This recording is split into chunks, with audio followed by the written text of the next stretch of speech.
Good morning, students. Yesterday we discussed about protoplast culture, cell suspension culture, production of secondary metabolites. Here we are going to discuss about some of the example of secondary metabolites produced from the plant source.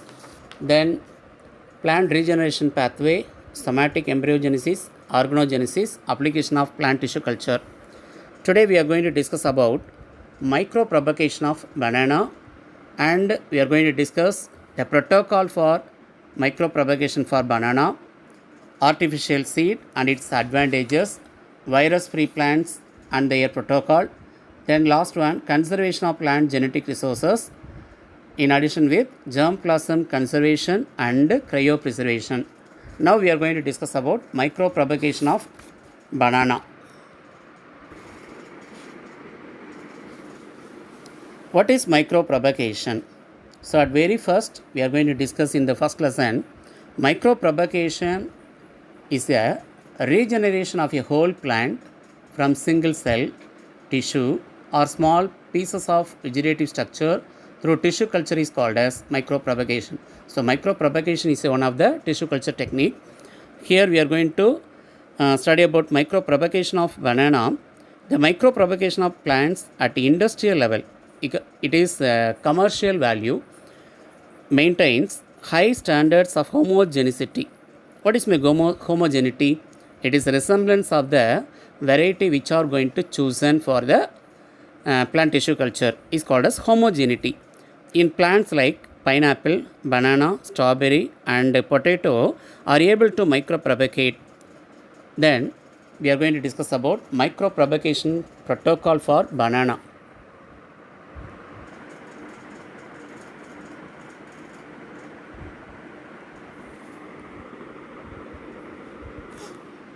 In this protocol, we are going to choose as the in vitro culture. So, in vitro micropropagation of banana musa species. In micropropagation of banana, we are going to choose the sucker as a explant. So, what is suckers? The suckers are nothing but the underground rhizome are called as suckers. Now, we are going to choose the suckers. It is undergoes to surface sterilized with 1% sodium oxychloride for 30 minutes. It is only for surface sterilization. Then we are going to isolate the apical meristem which are found in the rhizome. Then it is cultured on MS basal medium which are supplemented with the pensyl aminopurine. The pensyl aminopurine is nothing but synthetic cytokinin. We are going to take the amount 10 milligram per liter, and indole acetic acid, it is nothing but synthetic auxin 1 milligram per liter. So what is the use of cytokinin and auxin? Already we know about. When we are going to take the high amount of cytokinin, it is nothing but more cytokinin, low auxin, it induces the shoot formation. So likewise we are going to follow the induction of shoots within 168 days. Then followed by application of kinetin 2 milligram and naphthalene acetic acid 0.5 gram 5 milligram. So it also induced for the root induction. Then followed by we are getting the new plantlets from the suckers or apical bud. Now the plantlets are acclimatization in polyhouse. What is acclimatization? It is adapted to the environmental condition. So already we know about each and every plantlets which are going to stepwise manner, it is introduced to the hardening. That hardening is nothing but we are going to introduce the plants in greenhouse or humid chamber or otherwise hardening chamber is known as, that is a polyhouse. Now we are going to followed by shade house under 50% light for hardening process, then tested for genetic uniformity. So at very first we are going to choose the plant suckers. Now we are getting the new plant which are resemblance of the sucker we are going to collect it from the parent plant. Then the plant is transferred to the field. So that's all for the micropropagation for protocol for banana. So it is in vitro micropropagation of banana. We are going to chosen as the explant as the suckers. Then it is isolated by means of apical meristem from the suckers. It is inoculate with the pentylaminobutyrin and indolactic acid in addition with the MS basal medium. From this, induction of shoot occur and induction of root occur, then they are going to acclimatization. Now we are getting the new banana plant. Whatever we are going to choose the characteristic features of parent plant. So that's all for micro propagation of banana. First thing you have to do is choosing the best variety of plant. Cut down that plant and dig the corn carefully.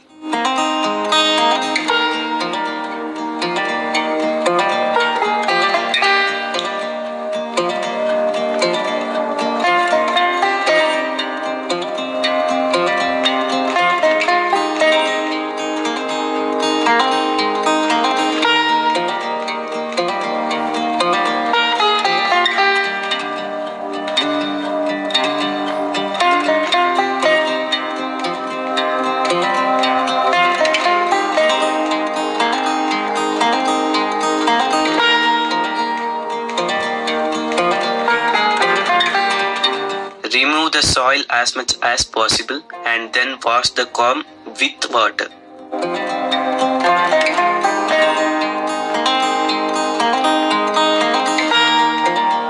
Then remove all the roots using knife.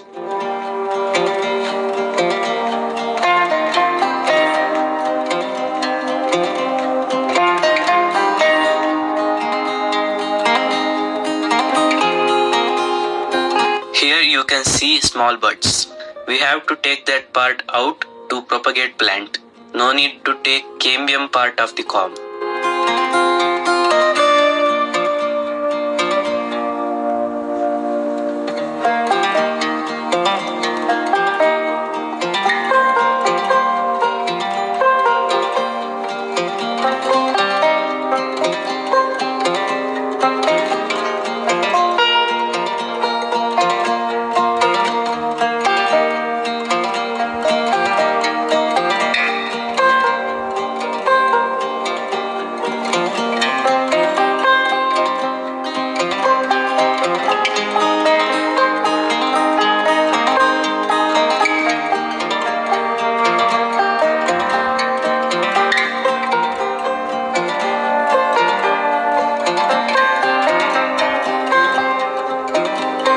Here you can see the bud.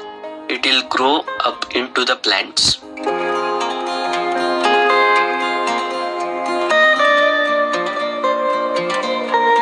Next step is preparation of growing media. You should take 70% of burned rice husk and 30% normal soil or compost. Mix it up nicely.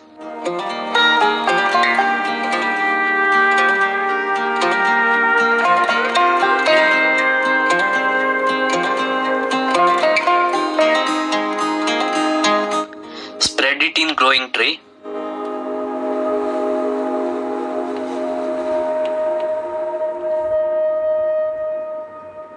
Next, we have to prepare the buds. At first, we have to sterilize the buds. Here we use washing detergent for sterilization purpose.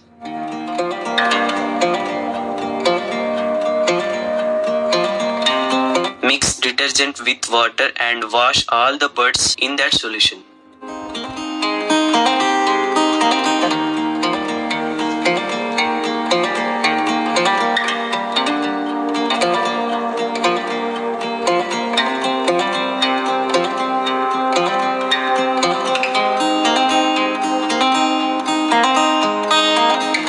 Then keep the buds in growing tray.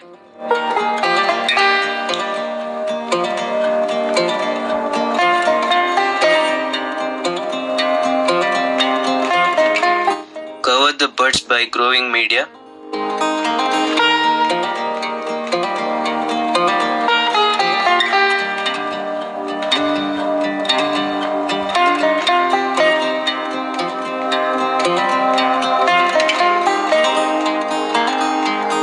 You have to water every day.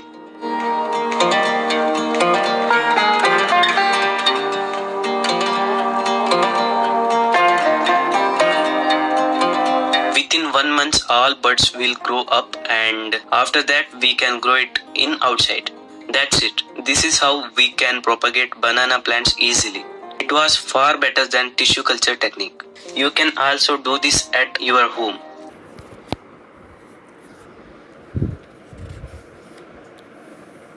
So all are we see the video how the micropropagation carried out in banana in our home itself. So it is easier method than the tissue culture. So now it is equal to the nursery condition. So the micropropagation is equal to nursery condition, but in vitro condition we are going to use the penzylaminopurine, indolactic acid, etc. So now we are going to discuss about the next topic, artificial seed.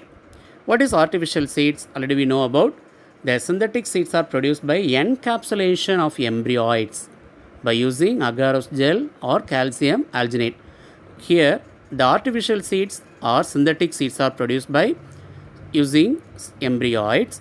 It is called as somatic embryos obtained through the in vitro culture. They may even be derived from single cell from any part of the plant that later divide to form new cell mass containing dense cytoplasm, large nucleus, starch grains, proteins, and oils, etc. To prepare the artificial seeds, different inert materials. What do you mean inert materials? It is a very soft material, or by means of, in Tamil it is called as mandamana பொருட்கள். So very soft in nature is called as inert materials. For coating the somatic embryoids like agarose and sodium alginate. So the agarose gel as well as sodium alginate is over or encapsulated the synthetic seeds or nothing but embryo. Now it is called as artificial seeds.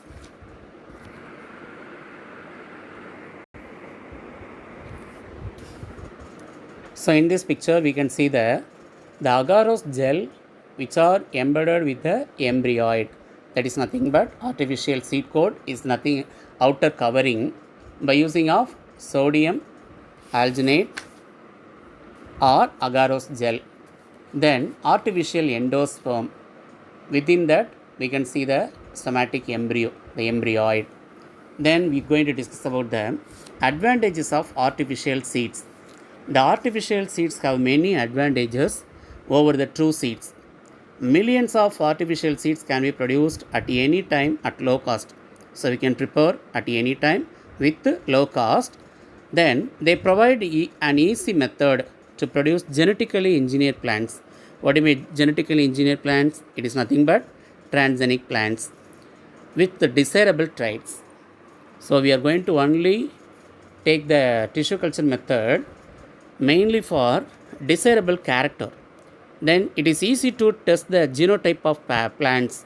Whenever we are going to isolate the protoplast resemblance of the plant, parent plant, we are also getting the young, that is the new plant which produced through the protoplast culture is also resemblance of the parent plant. So it is easy to genotype of the plants. They can potentially stored for long time.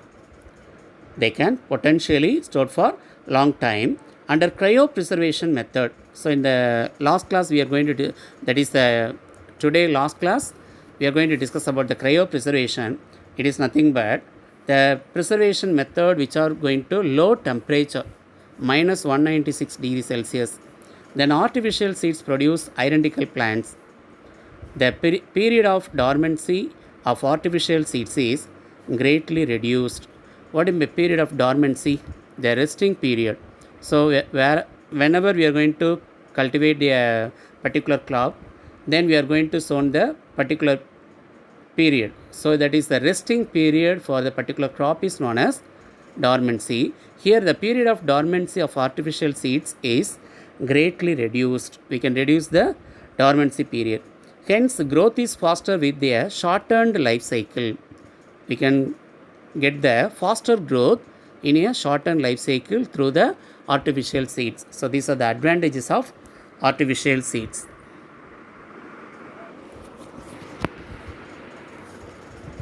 Next we are going to discuss about the virus free plants. What do you mean by virus free plants? Disease resistant plants. So already we know about the virus free plants are produced by the shoot apical meristem culture. It is one of the advantages of or applications of plant tissue culture. We can produce the disease-resistant plants through meristem and shoot tip culture. Now, what do you mean by virus-free plants? The field-grown plants like perennial crops usually are infected by variety of pathogens like fungi, bacteria, mycoplasma, viruses, which cause considerable economic losses. So, whenever the particular crop which are going to affected by number of pathogen like fungi, bacteria, mycoplasma, virus, we are getting the poor yield and it going to economic losses. Chemical methods can be used to control fungal and bacterial pathogens, but not virus generally. So, we are going to choose the shoot meristem tip culture is best method to produce virus-free plants because the shoot meristem tip is always free from virus. What do you mean by meristem? The mass of undifferentiated cells found in the apical region of shoot tip. So here we are going to only choose the shoot tip meristem culture is widely used for virus-free plants. Now how we are going to produce the virus-free plants through the meristem tip culture?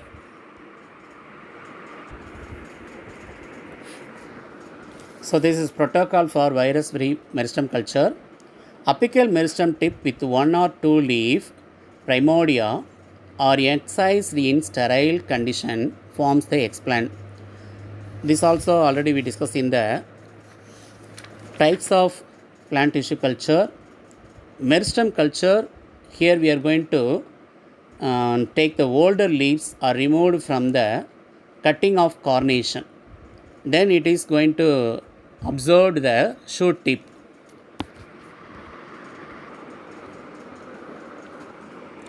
So this picture is also represent the meristem culture. We are going to remove the older leaves or removed from a cutting of carnation.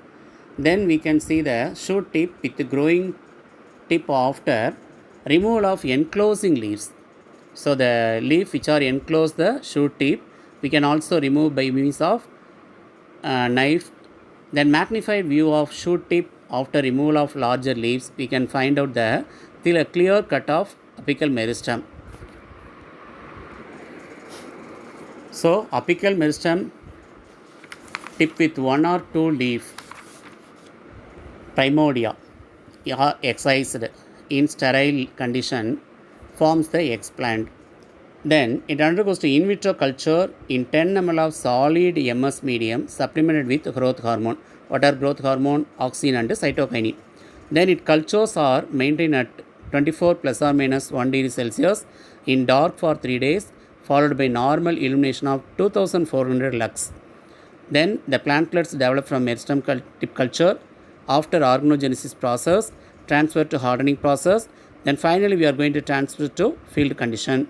So here itself we are going to follow the same procedure for tissue culture technique, sterilization, then media preparation, culture condition, induction of callus, then some embryogenesis, then last one hardening.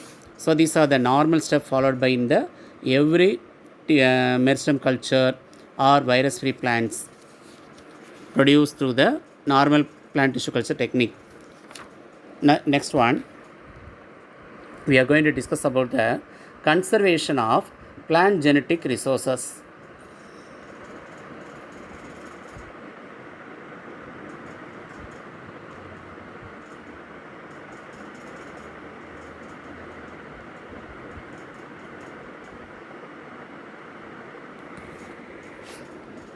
So in this conservation of plant genetic resources, what is conservation? So already we know about in situ conservation, ex situ conservation. So in situ conservation as well as ex situ conservation, like that we are going to prevent the genetic resources by means of germ plasm. The germ plasm conservation refers to the conservation of living genetic resources like pollen, seeds or tissues of plant material maintained for the purpose of selective plant breeding, preservation in live condition and used for many research work. So that is called as germ conservation. The germ plasm conservation resource is a part of collection of seeds and pollen that are stored in seed or pollen bank so as to maintain their viability and fertility for any later use such as hybridization and crop improvement. For example, whenever we are getting the new variety of the seeds or the pollen, it also used for production of new plant, and it is stored in the pollen bank or the seeds are stored in the seed bank. It is maintained their viability. What is the viability? The life of the seed will be maintained. That is called as viability. And we are going to maintain the fertility for any later use. So whenever we are going to need, it can use for the future. For the hybridization and crop improvement. Then germplasm conservation may also involve a gene bank. It is also called as DNA bank, gene bank or DNA bank of elite breeding. What do you mean elite breeding? High yield varieties or high varieties.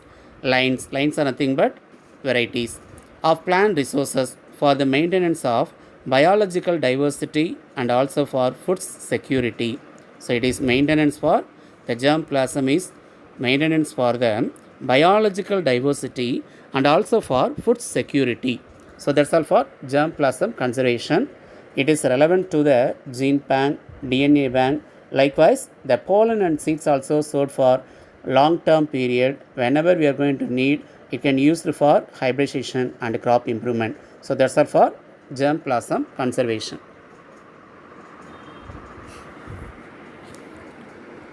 Today is the last topic, cryopreservation. The cryopreservation is also one of the preserving method. It is also known as cryoconservation. Already we discussed about the germplasm conservation. Likewise, it is also called as cryoconservation is nothing but at low temperature we are going to preserve the material or whatever may be the protoplasm, cells, tissues, organelles, organs, extracellular matrix, enzyme or any other biological materials are subjected to preservation by cooling to a very low temperature of minus 196 degrees Celsius. So at very first, we are going to study in the first lesson, the pollen also stored in the cryopreservation for future use. So the pollen is maintained at cryopreservation. The temperature is maintained for minus 196 degrees Celsius using liquid nitrogen. So here the liquid nitrogen is the mainly used for the cryopreservation medium. At this extreme low temperature and the enzymatic or chemical activity of the biological material will be totally stopped, and this leads to preservation of material in dormant status. What do you mean dormancy? The resting period. So that is, we are going to maintain the dormancy period by using of cryopreservation. Later, these materials can be activated by bringing to room temperature. Whenever we are going to stop the cryopreservation, the plant material, it is transferred to the room temperature slowly for any experimental work. So this is called as cryopreservation. What are the protective agents used in the cryopreservation? So this is one of the two more questions. Dimethyl sulfoxide, glycerol or sucrose added before cryopreservation process. These protective agents are called as cryoprotectant. So what are the cryoprotectant used in cryopreservation? Dimethyl sulfoxide, glycerol or sucrose added before cryopreservation process. These protective agents are called as cryoprotectants. Since they protect the cells or tissues from the stress of freezing temperature. So it is also one of the stress of freezing temperature is nothing but low temperature. The temperature maintained in cryopreservation is minus 196 degrees Celsius. That's all for today's class. We can see the next class. See you.